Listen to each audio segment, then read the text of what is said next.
قدرمنو زړه ته رانږدې ټولو هیوادوالو سلامونه او نیک احترامات مو ومنئ. نن د پارون ښار ته هسک مخامخ غر پر څوکه باندې د نښتر پوستې ته راغلي یو د نښتر پوستې د قدرمنو ساتونکو سره دغلته یوه مرکه هم کوو او فکر کوم چې دغه زموږ مجاهد ورور ډېر وخت کېږي چې کور ته هم نه دی تللی، ډېر زیات خفه غوندې ماته ښکاري.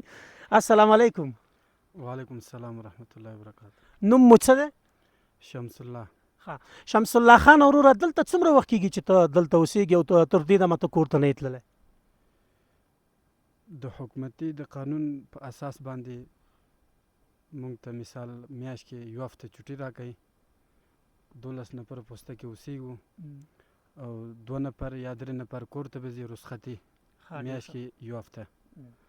هغوی راشي بیا داسې 3 نور ځي، دغه په ترتیب کور ته ځو. نو مونږ خو چې دغسې ځنګلونو کې شپې ورځې سبا کوو، تاسې باور وکړئ مونږ ډېر زیات یېرېږو. تاسې نه وېرېږئ؟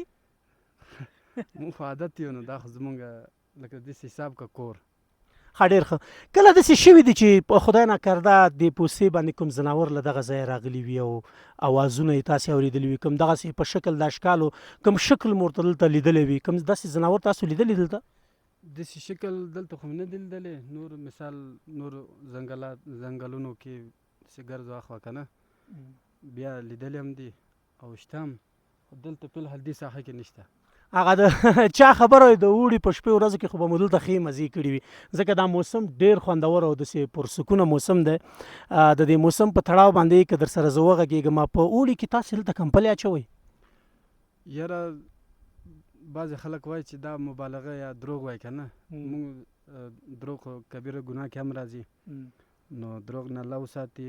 په اوړي کې هم موږ همدغه کمپل اچولی، خو بعضې ورځ داسې ورځ راغلی چې نه دی اچولی، نور اکثر کمپلې اچوو. د افغانستان کومو ولایتونو ته مو چکرې وهلي؟ د چکر په نیت باندې تللي یاستئ؟ ما خو تقریبا د ماشومتوب نه ونیسه مسافرې کړې دی. نه، چکر یادوم. د چکر په لحاظ چېرته نه یم تللی. کرکټ دې خوښېږي؟ یاره خو لګېږي، زما طبیعت سره نه لګېږي. نه، کله دې کوم لوبغاړی په سکرین باندې لیدلی چې یا چکۍ وهلي وي یا په دې نړیوال جام کې چې زموږ کرکټ لوبغاړي لوبېږي، د هغې په تړاو باندې کله تاسو کوم میچ لیدلی چې په شوقي داسې وګورئ؟ او لیدلی مې دی.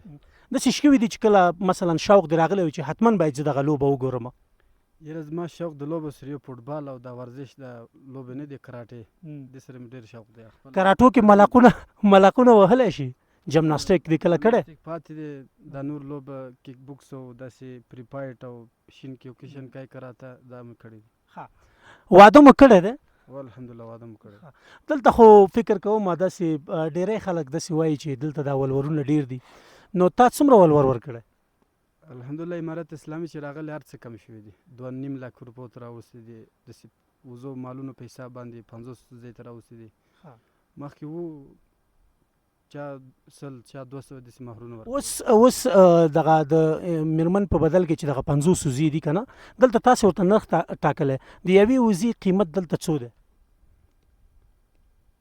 د یوې وزې قیمت هغه د کلي خلکو پورې اړه لري. مختلف دلته کلي دي که نه، علاقې دي، هر کلي خپل رواج په حساب، خپل د کلي شورا په حساب باندې خپل نرخونه ټاکلی دي.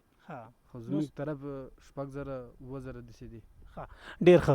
او تا مخکې ویل چې زه یوه میاشت وروسته بیا له دې ځایه کور ته ځم، دا ځایونه خو ډېر زیات سخت دي، نو تاسې څو ځلې پرې داسې پورته کېدی او راښکته کېدی شو؟ موږ یو ځل ښکته او پورته شولو، 5-6 ځایه مو دمه وکړل، تاسې نه ستړي کېږئ؟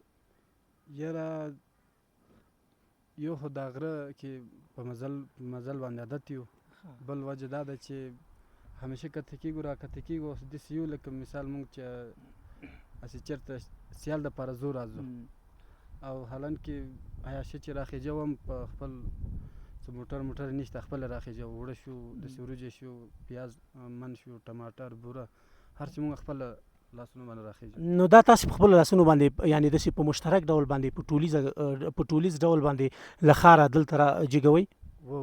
2 ملګري 3 ملګري کته شو، یو مالي هغه دکاندار سره قرارداد کړي که نه، نور ملګري ورسره کته کېږو، شیان ورسره راوړو. او که زه درته ووایم که نه، لږ پورته شه، که زه درته ووایم چې زموږ سره لاړ شه، په جلال آباد کې به درته چکرې درکړو، منظرې به در باندې وکړو، موږ سره به لاړ شې بیا؟ چکرې خو ډېر خوند کوي، ځکه د انسان طبیعت او ذهن هر څه خوشحالېږي، زړه م خوشحالېږي، خو داسې ورسختي چې راشي بیا به چکر ولګوو. زه خو در سره بیا کرکټ کوم او ستا کرکټ نه خوښېږي، بیا څه نه کوې؟ دغسې خو کرکټ هم کولی شو خو داسې طبیعي دغه نه لګي. د ښوونځي سره دې څنګه ده؟ الحمدلله ښوونځي سره ښه محبت هم لرو، ځکه هغه خو د انسان جهالت نه راوباسي. یوه خبره تر ټولو مهمه خبره دا ده چې دغه مینه او واده دا خو د انسان اړتیا ده که نه، او تر څنګ یې هر انسان د خپل ژوند یا د راتلونکي ژوند لپاره حتما یو انتخاب کوي. آیا میرمن مو په مینه کړې او که نه د مور او پلار په خوښه باندې؟ نه په خپل خوښه مو کړی.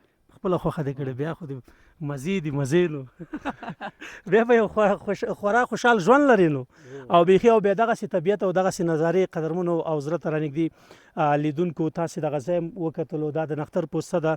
که تاسې زما سره راشئ تاسې وګورئ، دا یعنې ډېر یو بهترین او پرسکونه ځای دی، یو له هوسا ځایونو څخه دی. د موسم له نګاه نه که ووایو دا هغه پوسته ده چې تاسې به په ډېرو تلویزیونونو کې لیدلې وي، په ویب سایټونو کې به مو لیدلې وي، ډېره پورته پوسته ده. تر څنګ یې دا هغه بیرغ دی چې تاسې په ګوګل کې لیدلی دی، هغه مخامخ بیرغ چې تاسې ګورئ. او د دې سربیره د دې پوستې یو له بهترینه ځای دا هم دی چې دلته راځي، ممکن دا پیارهدار وي، له دې ځای څخه دغه ټول ځایونه ښکاري. دغه ځای که تاسې وګورئ نو دا ډېر یو داسې ارام ځای دی، هر څوک ډېر په ارامۍ سره کولی شي چې له دې ځایه دغه ټوله فضا تر خپل کنټرول لاندې راولي.